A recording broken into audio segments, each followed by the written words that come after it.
हमारे शरीर के दो प्रमुख अंग होते हैं जिनके बारे में आप जानते ही होंगे। एक होती है हमारी जिह्वा जिससे हम स्वाद लेते हैं, और दूसरा होता है हमारा दांत। याद रखिए, जीभ और दांत ये दो हमारे शरीर के महत्वपूर्ण अंगों में गिने जाते हैं। भोजन करते समय जीभ और दांत इन दोनों का अपना अपना महत्व होता है, परंतु आप लोग कहेंगे इस समय मैं जीभ और दांत की चर्चा क्यों कर रहा हूं, तो समझिए जीभ और दांत इन दोनों में अंतर क्या है।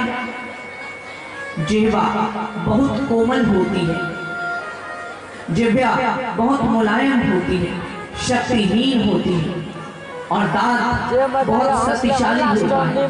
दांत कटीला होता है, नुकीला होता है, और बहुत जीभ से बहुत कठोर भी होता है।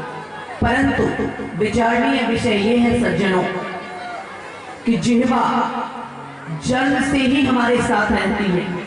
जिस समय शिशु का जन्म होता है उस समय मुख में दंत पंक्तियां नहीं होती, केवल जिह्वा होती है। जिह्वा जन्म से लेकर मरण तक हमारे साथ रहती है, और दांत जन्म के कुछ सालों बाद आता है और मृत्यु से कुछ सालों पहले चला जाता है। जबकि जीभ मुलायम है, जीभ कोमल है, फिर भी जीभ जन्म से लेकर मरण तक रहता है, और दांत मजबूत है, नुकीला है, ठोस है, कटीला है, लेकिन फिर भी दांत जन्म के बाद आता है और मृत्यु से कुछ सालों पहले ही झड़ जाता है। कारण क्या है, आइए विचार करते हैं। सज्जनों, जीभ और दांत से ये शिक्षा मिलती है कि जो लोग दांत की भांति कठोर होते हैं, जो लोग दांत की भांति अहंकारी होते हैं, घमंडी होते हैं, शक्ति का दुरुपयोग करते हैं, वो चाहे कितने ही शक्तिशाली क्यों ना हो, उनका अस्तित्व पहले ही समाप्त हो जाता है। वो अकाल ही काल के ग्रास हो जाते हैं।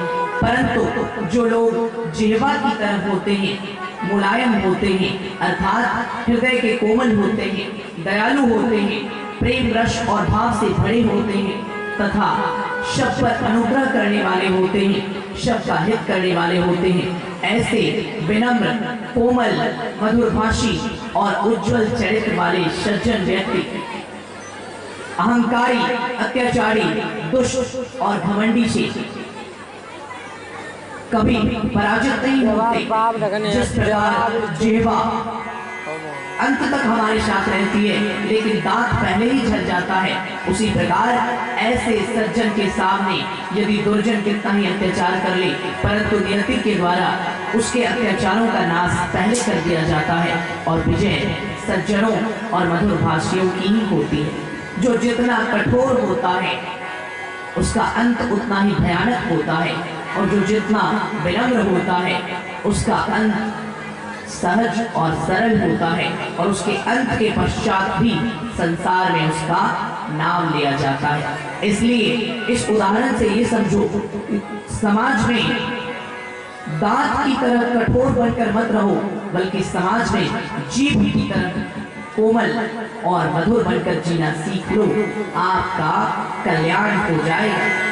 जीभ की तरह जो समाज में रहते हैं वो स्वयं भी आनंदित रहते हैं और दूसरों को भी आनंद देते हैं, और जो दांत की तरह इस समाज में काटने का काम करते हैं स्वयं भी दुखी रहते हैं और दूसरों को भी दुख प्रदान करते हैं। इसलिए जीभ नहीं, इसलिए दांत नहीं, अपितु जीभ बनने का प्रयत्न कीजिए। देखिए जीवन आनंदमय हो जाएगा। आइए इस वीडियो को लाइक करें, हमारे चैनल को सब्सक्राइब कर बेल आइकन जरूर प्रेस करें हमारी न्यू वीडियो